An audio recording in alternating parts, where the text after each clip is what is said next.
Hi, I'm Jneka with Exit Home Vets, your friendly neighborhood realtor. I'm here to serve. I have Alfonso Ross with me here today. I want to ask Alfonso a few questions that some of my clients ask me, and he's going to answer them for me as though you are the person interested in buying real estate.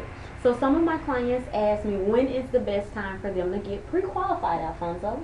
Well, normally the best time is always going to be now. Okay? As soon as the person knows that they are willing to purchase a home, the best thing for them to do before they start looking for a property is to get with a lender to make sure they qualify, make sure credit score is correct, and so forth, to see if they make enough money to qualify for the home they're going to purchase.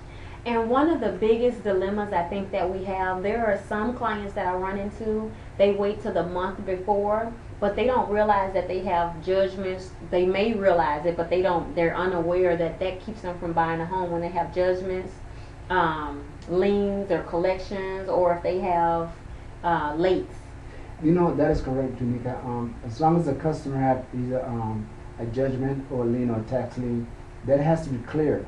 You know, it has to be cleared or paid off in order for them to purchase a home. If that is open, they cannot purchase until it's completed.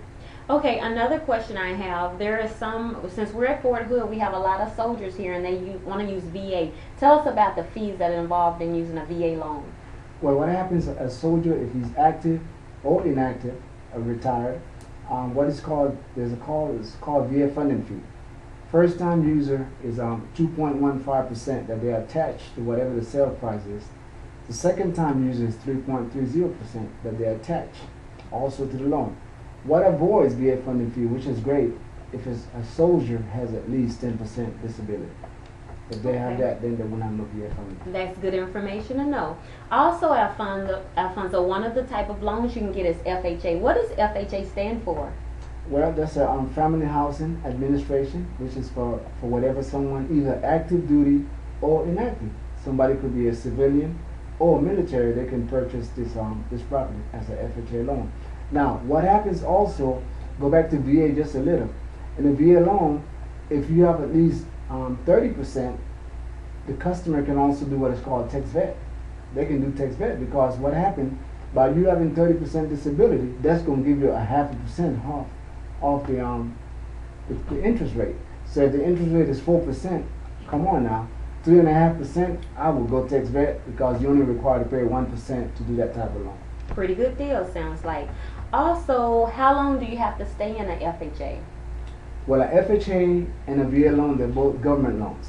So it is required for you to stay in that property at least for 1 year. 1 year. Now, you got to be careful now with people, with friends that will tell you, oh no, 3 months, 6 months. It is illegal. It's a government loan and you must remain in that property for 1 year unless you're military and you got deployed. Then that would justify why you leave the property before the 1 year. Okay, and I have one more question. Earlier you talked about investment property, you talked about fourplex and duplexes. Tell me a little bit about that real quick. Well, fourplex and duplexes, I mean, that is a great investment for anyone, providing that you have some money in the bank.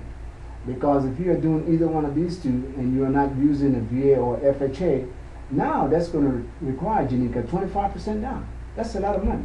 Not only the 25% down is that you're going to have at least 6 months reserve. And the reason why they do that is just in case you don't get someone to live in that property, at least you have 6 months cushion to pay for the property so you don't foreclose. Now when you say 6 months reserve, what exactly do you mean? Well, let's say your payment is $1,000. 6 month reserve of that is $6,000 in the bank. I have to have all that money in the bank? That is correct. Oh, okay. Because you do an investment. Well, what is good is with an investment also is that the seller is allowed to pay at least 2% of the closing costs. Because not only you need to have the reserve, but if the seller does not pay for the closing costs, now you're going to have closing cost money also. Okay. Okay, well these are the different type of investments. We just covered a brief amount of items that clients may be interested in. So if you have any more questions, you know how to get a hold of Jneka and my website and go on an update on realestate.com. And Alfonso Ross, he's already told you how to get in touch with him. If you have any questions, leave comments. Thank you.